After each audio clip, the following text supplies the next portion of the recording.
2월 20일 매일의 묵상 시간에 오신 모든 성도님들을 환영하고 축복합니다.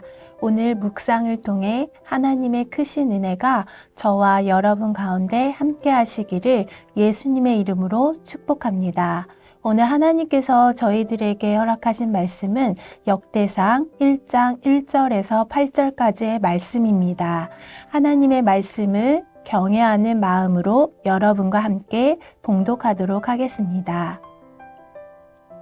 아담, 셋, 에노스, 게난, 마할랄레, 야렛, 에노, 무두셀라, 라메, 노아, 셈, 함과 야벳은 조상들이라.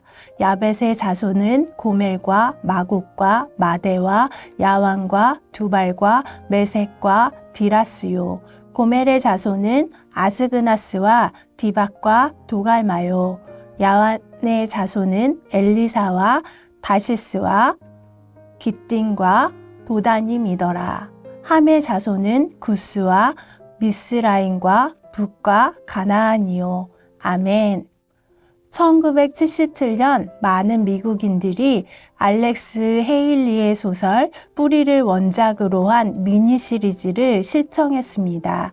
이 유명한 아프리카계 미국인 저자는 자신의 가계를 추적해 얻은 결과를 토대로 자기 가족의 배경에 대해 이야기하고 있습니다. 헤일리는 그 가족사를 노예로 팔려 미국으로 실려가는 쿤탄킨테라는 이름의 한 흑인 사내로부터 시작하여 자신의 선조인 쿤탄킨테의 후손들이 겪었던 운명을 노예 해방 시점까지 추적했습니다. 그것은 한 개인의 강인함과 인간의 나약함을 모두 보여주는 이야기였고 그 이야기를 통해 미국에서 노예로 살아갈 수밖에 없었던 흑인들에 대한 잔인한 학대가 상당 부분 폭로되었습니다. 많은 사람들이 그 프로그램을 보고 미국 전역의 아프리카계 미국인들은 그들의 조상이 얼마나 학대받았는지를 새삼 깨닫고 억누르고 있던 불만을 표출했으며 많은 백인들은 자신들의 죄를 한 번 더 고백했고 지난 일들에 대해 후회하며 슬퍼했습니다. 사람들은 자기 자신의 과거뿐만 아니라 조상들의 과거에 대해서도 공감합니다. 그리고 자기 조상이 부당한 대우를 받았다면 지금도 여전히 모욕감을 느낍니다. 반대로 이전 세대가 위대한 일을 했다면 그것을 자랑스럽게 여깁니다. 족보는 우리 가족의 역사, 결과적으로 우리 자신의 역사를 밝히는 데 도움이 되며 자신이 그 계보를 이어가는 일원임을 나타낼 뿐만 아니라 다음 세대에 전하는 유산 자체를 의미하기도 합니다. 오늘 본문 역대상의 처음 9개 장이 대부분 족보들로 채워져 있습니다. 먼저 본문 1장을 살펴보면 1장 1절에서 27절은 아담에서 아브라함까지의 족보, 1장 28절에서 34절은 아브라함에서 야곱까지, 1장 35절에서 54절은 에서와 에돔으로 세 부분으로 나눌 수 있는데 여기서 역대기는 이스라엘 백성들이 여전히 하나님의 계획 안에서 있다는 사실을 깨닫도록 돕기 위해 역사적 인물들과 당대의 사람들 사이에 존재하는 연속성을 가르치며 그 연관성을 보여주는 첫 번째 부분은 아담에게서부터 12지파의 조상 야곱에 이르기까지의 족보로 구성되어 있습니다. 본문은 아담에서 시작하여 야곱에 이르는 기본적인 혈통을 보게 되며 그 과정에서 셋과 노아, 아브라함처럼 알려져 있는 인물들 뿐만 아니라 중요한 연결고리 역할을 하면서도 이 족보가 아니었으면 알려지지 않았을 다른 많은 사람들도 거치게 됩니다. 첫 번째 아담에서 아브라함까지의 선민 족보를 보면 아담으로부터 많은 민족이 생겨났고 그중 하나의 혈통은 하나님의 택한 백성의 조상인 아브라함에게 민족에게 이어지는 것입니다. 1절에서 4절은 창세기 5장의 족보에 의존하고 있습니다. 창세기 5장의 족보는 각 인물들의 나이를 비롯하여 기타 중요한 사실들을 기록한 반면에 본문 1절에서 4절은 단순히 이름들만을 나열하고 있고 1절에서 4절은 아담에서 노아의 아들까지 10대에 이르는 13개의 이름이 나옵니다. 아담에서 셈까지는 아버지에서 아들로 이어지는 관계인 반면 함과 야벳은 셈의 형제들이며 아담에서 노아의 세 아들까지는 아무런 설명 없이 이름만 차례로 나열하고 있습니다. 따라서 아담은 구원사의 첫 조상으로 창세기 5장 1절에 이것은 아담의 계보를 적은 책이라. 하나님이 사람을 창조하실 때에 하나님의 모양대로 지으시되, 즉 하나님의 형상으로 창조되었다고 말하고 창세기 5장 3절에서는 아담은 130세에 자기의 모양 곧 자기의 형상과 같은 아들을 낳아 이름을 셋이라고 하였고 아담이 자기 형상 곧 하나님의 형상으로 아들 셋을 낳았다고 기록하고 있으며 구원사는 아담, 셋, 에녹, 노아, 아브라함, 이삭, 야곱, 유다, 다윗, 예수로 이어지게 됩니다. 두 번째 아브라함에서 야곱까지의 선민 족보를 보면 아브라함의 아들 이스마엘은 한 민족의 조상이 되었지만 약속의 혈통은 바로 야곱을 통해서 이어집니다. 여기서는 아브라함까지 이어진 족보 소개에 이어 아브라함의 다양한 후손들이 소개되는데 일찍이 아브라함에게 주셨던 언약, 곧 많은 자손을 약속하신 하나님의 축복이 성취된 사실을 보여주고 있습니다.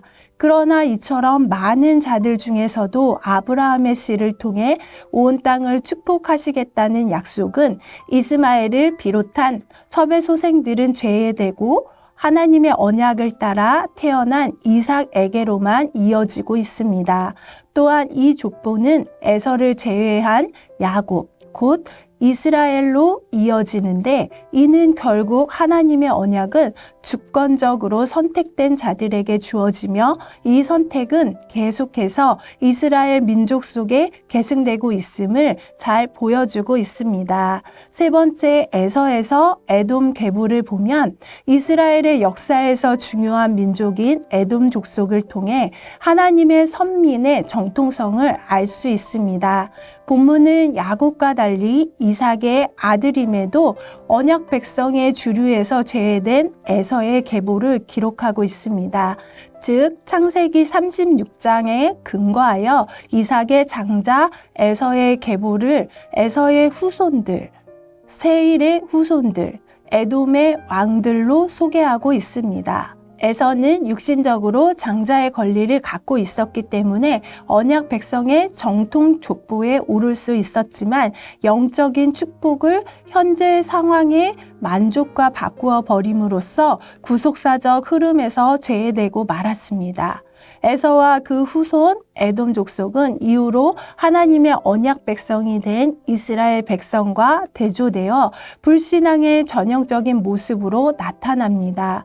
여기서 세일은 에돔 족속 이전에 에돔 땅에 거하던 원주민인데 이후에 에서와 그 후손들에게 의해 정복되어 에돔 족속으로 동화되었으므로 에돔 족속의 계보와 함께 소개되는 것입니다. 따라서 본문은 이스라엘 민족의 계보 기록 목적이 현실적 번영과 무관하게 하나님의 선민의 정통성을 보여주는 것입니다. 사랑하는 성도 여러분, 역대상 1장은 지루할 정도로 길고 혼란스러운 이름 목록을 통해 전달하고자 하는 메시지는 너희들은 하나님의 택한 백성이 되는 유산을 물려받았으며 너희가 그 일원이라는 사실을 잊어서는 안 된다라고 강하고 분명하게 우리에게 말해주고 있습니다. 하지만 유산을 물려받는 데는 큰 책임이 수반되는데 자신의 과거에 대해 생각하는 것은 자신의 미래와 그 유산을 확대해야 할 의무에 대해 생각하는 것으로 이어질 수도 있습니다. 우리는 하나님의 은혜에 대한 복음을 계속해서 다음 세대에게 전해야 할 것입니다. 프랭클린 그레이엄은 많은 사람들이 그의 이름을 잘 알지 못하지만 그의 아버지인 복음 전도자 빌리 그레이엄의 이름을 잘 알고 있습니다. 프랭클린이 어렸을 때 그에게는 빌리 그레이엄 아들로 알려지는 것이 쉽지 않아 그는 자신의 정체성을 주장하기 위해 반항에 의존할 수밖에 없었습니다. 프랭클린은 20살이 되어서야 아버지의 말에 자극받아 그리스도를 자신의 구주로 영접했지만 그가 현재 빌리의 후계자로 지명되어 있는 빌리 그레이엄 복음전도 협회의 일을 하는 것도 여러 해가 지나서부터였습니다. 프랭클린의 이야기는 그가 자신의 죄, 이유 있는 반항에서 스스로 밝히고 있듯 우리가 역대상 1장으로부터 배울 수 있는 교훈을 보여줍니다. 프랭클린은 독실한 기독교 가정에서 태어났지만 그럼에도 불구하고 그리스도인이 된다는 것은 우리가 물려받는다고 해서 모든 것이 다 되는 것이 아니듯 빌리 그레이엄은 그의 아들에게 끊임없이 다가가 그리스도의 복음을 전해준 것처럼 사랑하는 성도 여러분도 하나님은 우리가 이전 세대로부터 복음을 전해받은 것처럼 다음 세대에게도 전해주시기를 바라고 계십니다. 바울은 디모데에게 디모데후서 1장 14절에 이렇게 편지하고 있습니다. 우리 안에 거하시는 성령으로 말미암아 내게 부탁한 아름다운 것을 지키라. 부탁한 것이라는 단어는 안전하게 보관하도록 우리에게 맡겨진 것, 다시 말해 우리가 책임져야 할 것들이며 그 부탁한 것이 바로 하나님이 주신 구원의 메시지인 복음입니다. 우리 모두는 하나님으로부터 부탁한 것을 받았기 때문에 그것을 신중하게 다룰 뿐 아니라 땅끝까지 전파해야 할 사명을 가지고 있습니다. 오늘 하루도 복음을 전하는 복음 전도자의 삶을 살아가시는 저와 여러분이 되시기를 예수님의 이름으로 축복합니다. 우리 다 같이 기도드리겠습니다. 사랑하는 하나님 아버지, 우리를 구원해 주시고 주님의 백성들로 이루어진 계보의 일원이 되게 하심을 감사드립니다. 어떠한 환경과 상황에서도 우리에게 맡겨진 예수 그리스도의 복음을 계속해서 다음 세대에게 전할 수 있도록 도와주시옵소서. 감사드리며 예수님의 이름으로 기도합니다. 아멘.